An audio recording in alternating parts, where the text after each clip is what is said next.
everyone, and welcome to our YouTube channel. Today we're going to tackle an issue affecting our community. A road so bad, putting lives at risk. This isn't just about a few bumps in the road. We're talking about the major safety hazards. Ambulances are delayed, school buses and vehicles are struggling, and residents are experiencing damage in their vehicles.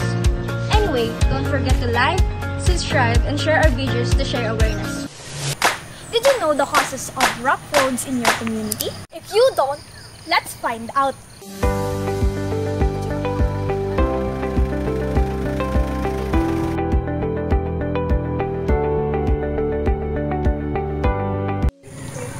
Rough road is a result from a combination of factors, whether extreme causes, expansion, and construction of asphalt, leading to cracks of potholes.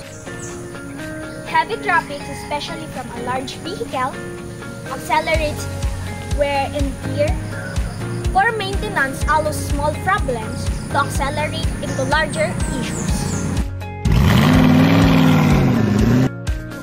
Aging infrastructure naturally deteriorates, becoming more vulnerable to damage.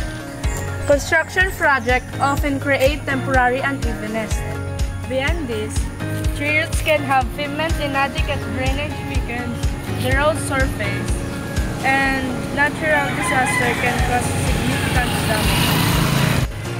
Finally, using inferior materials of failing or proper compact the road base during construction contributes to long-term problems.